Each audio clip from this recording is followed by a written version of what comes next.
Hey everybody, welcome back to the channel. It's Bumper here, back today with a new video. Hope you're all doing well. Today I'm going to be doing a community challenge that's been going around recently, and that's to pick 10 movies from your collection that you haven't seen. So my man Marcus over at X-File 2708 and Pedro's Movie Cavern, he did it as well, but he's from Cardiff. So yeah, I thought I'd have a little go. I'm a little bit late to the party, but God, trying to get kids back to school and everything. Now I finally got some time to start doing content again. So, number 10 then, movies I haven't seen in my collection.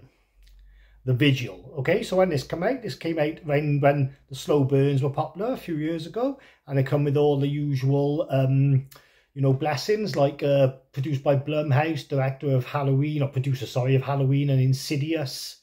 Yeah, and yeah, good word of mouth as well. Lovely slipcover. Although this is like a French release, so it's all in French on the back, like, but that's okay. And then it's got a lovely case. It's not like white, clear, and it's not like black. It's like somewhere in between. You can see through it. But thing, it's got a thing there. This nice picture disc and everything. So yeah, so I haven't watched this one. I did start to watch it, and like a lot of films, I fell asleep pretty damn early on. It's definitely a slow burner. It's about a guy, all right, in his religion, when someone dies, you've got to keep a vigil. So that means someone's got to watch over the dead body for 24 hours, and he's doing it in this strange place, like.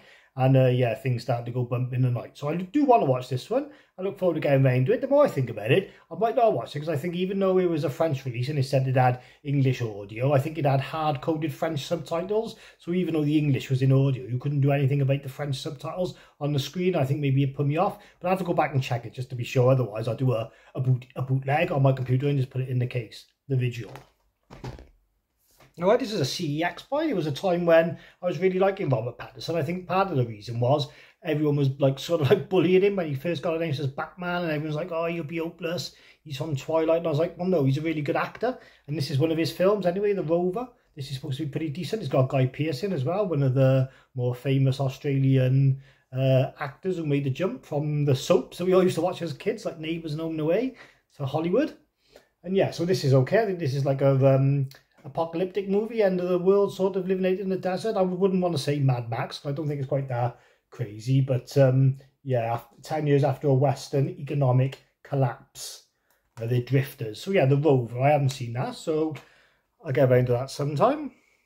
Well, a bit of a wonder why I haven't seen this one, because I do really like the directors. They started out on VHS 3, which unfortunately was the worst one. They went on to do some major films, and they got the directing gig for Moon Knight. Is it Moon Knight? The thing with Oscar Isaacs, the Disney Marvel superhero thing. So anyway, that's Moorhead and Benson, and they directed this, Something in the Dirt. So Spring, that's one of their films I love as well.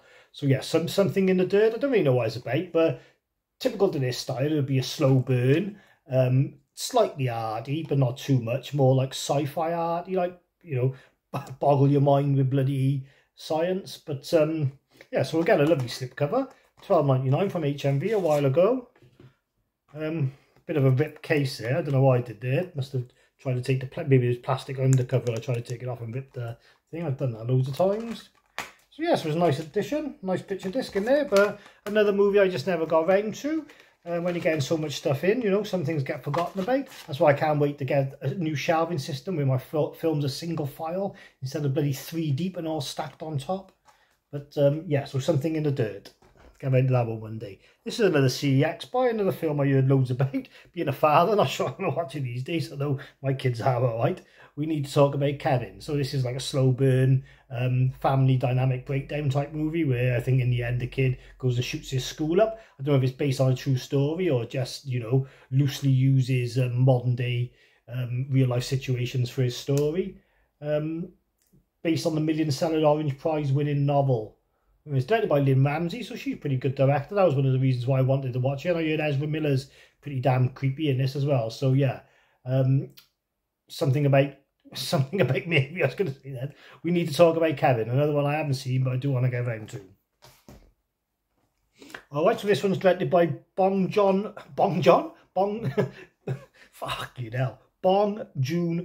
If I read it, I can say it. So he's an amazing director who's done Parasite and Memoirs of a Murder, Host. A really good director. But this one's called Mother. So I found this one in a sale over in HMV. I think it's about a mother whose son, I think he's disabled, and he gets accused of some crimes, like these kids like pin it on him, even though obviously it wasn't him. And then there's a bit of a fight to stick up for him and, you know, get him out of trouble and whatever. I imagine he must go there in the end based on the director, but he's only a 50. I think it'd probably be a slow burn, but yeah, nice release. Nice picture disc. Bare bones really for extras and all, but it's by Optimum, so I've always had good Optimum releases for these Asian films, like absolutely awesome. So Mother. Alright, so this is one that's got two of my favourite British actors in, Riz Ahmed and Olivia Cooke. Alright, it's a musical drama. It's called The Sound of Music. It's slightly out of place in my collection. Sound of Music. It's called The Sound of Metal. Slightly out of place in my collection, but Olivia Cooke I really like. She's like one of my favourite British actresses. Like she was in Bates Motel, and she's done a slew of horror films like Ouija Board 2 or Ouija 2, whatever it was called, and The Innocents I think it's called, which was a Hammer film, and they brought the studio back for a bit. So yeah, so Sound of Metal is about a drummer who's starting to go deaf, like, and obviously doesn't want to face the consequences of like losing his what he loves doing and whatnot. So I imagine it is just like a character study of this one person breaking down. I assume Olivia Cooke's his missus, who's here to pick up the pieces when he goes off in his rages. But Riz Ahmed's good as well. Like he's in the first Venom film as the bad guy. Can't place him in a lot of other films. He's in one of the Star Wars films. He's in Rogue One, but he's awesome in that. But anyway, Sound of Metal, I watched that one. It could be something I watched with my wife maybe. I'm slightly cheating with this one because I have seen it, but it's so long ago, I can only really remember the beginning. And let's be honest, who's ever going to forget the beginning of this movie if they've seen it before? But still in the cellophane at the moment, that's The Accused. Okay, so Kelly McGillis, Jodie Foster, courtroom drama. But before the courtroom drama, there's like one of the heaviest rape scenes you'll ever see in a movie. So yeah, so Jodie Foster gets raped by these guys, and then you know, the local police don't want to know because of the way she's dressed and whatever, saying she's asking for it. And then Kelly McGillis, you know, tries to defend her in court and whatnot. So can't remember the outcome. Like I said, the start is so bloody embedded in your brain, is messed up. I can't remember. It don't let you remember the rest of the film. So yeah, I'm looking forward to watching this one again. Yeah, not much else to say really. The Accused. Right, so this is another one still in the cellophane. I think I got it in a sale from HMV. It's got Michael B. Jordan in it. It's called Fruitvale Station. So the reason I bought this is because I'm a sucker for hood movies and like black urban thrillers. The ones in the 90s anyway, they don't really make them anymore. But every now and again, a movie does come out like Moonlight, Training Day, that does have the old school vibes. And this is one of them. Well, I was told this is one of them. It's a bit of a drama, like, but it's what you'd expect. I think like this guy's just trying to get by in the hood by being a good boy, and the gangsters are trying to bring him down or whatever. Well, it's a cop, actually, not a gangster. But anyway, I've heard it's really good anyway. Octavia Spencer's in it. Great actress. Still can't believe she took that role in Halloween 2, Rob Zombie, just to get stabbed the fuck for like 3 minutes. Weird. But yeah, so this one's supposed to be good. Like I said, I like the hood films, only on for 82 minutes, so everyone that stays welcome. And yeah, you know, it's just a drama, a guy trying to survive. So yeah, I look forward to watching that one when I get around to it. Alright, so this is a 4K David Cronenberg. I've never seen it.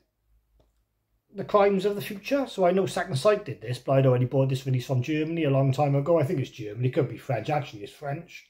It's from Midnight Factory. So they're a pretty good company. You've got to be careful sometimes with what you buy abroad. But yeah, it's got a nice side loader. I bought this when I first started YouTube, and I was really into my unboxing videos, like trying to get ahead, like, and buy the niche items. Gone are those days now, but yeah, so this is a really nice release, I gotta be fair. And then nice cover work underneath as well. Cover work, cover art. It's subtle on the back. And then you do have some bits and bobs in there. It's like a card, whatever that is, and then there's a booklet as well. Do you see all them? Some other sort of cards, and there's a 2-discer as well. 2-discer, no reversible art. But yeah, so I do like David Cronenberg. I mean, not all his films are home run for me. Like, I can't stand Existence, but you know, I love the earlier stuff like The Brood and The Fly, Rabid, Videodrome. You can't fault those. So this might be a return to form. It's got a good cast. It's Viggo Mortensen and Kristen Stewart. That's what I was trying to think of. So yeah, something about like being able to like 3D print your own organs or something in the future, like, you know, I don't know, something weird. But anyway, so I might check that out one day. Well, I say I might, I will, but just got to get around to it. And then this last one, You may remember not so long ago, I don't know if I did a video on it, I probably did, but I culled loads of my collection because I was just fed up with having movies in my collection. I had no intention of watching and didn't suit my style. Like, you know, if someone came in and picked them up off the shelf, I wouldn't want them to think that I was fans of that genre of movie. So I got rid of loads. And when I was getting rid of loads, the majority of stuff was my 4Ks because, you know, that was all the stuff I was hoarding because that was the new Flash thing to have. And I was going out every Monday to HMV buying like 3 or 4 new ones.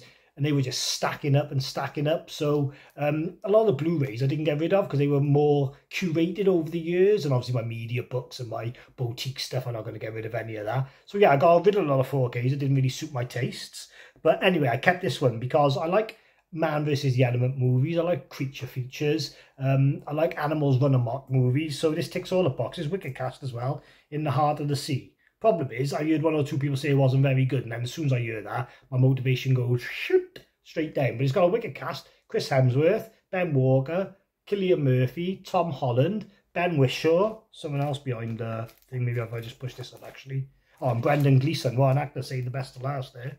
From the director of Apollo 13 and Russia. It's directed by what's his name from Happy Days? God, I have to have a look now when I want bloody shooting. Ron Howard, obviously Clint Howard's better looking brother. He had to be better looking than Clint Howard though. So yeah, Happy Days. So In the Heart of the Sea, that's #1 in my collection of 10 films I've yet to see. So did I say that right then? That's #1 in my 10 films I haven't seen in my collection. So yeah, I will get around to this one again. This might be something I can watch with my wife or put it on a Sunday afternoon without having to worry if the kids run into the room. I assume it's a story of Moby Dick, is it? Or it could just be a random whale, who knows? But yeah, I do look forward to checking it out. So anyway, I've been Bumper. Thanks for watching. I hope you enjoyed the video and I'll catch you soon.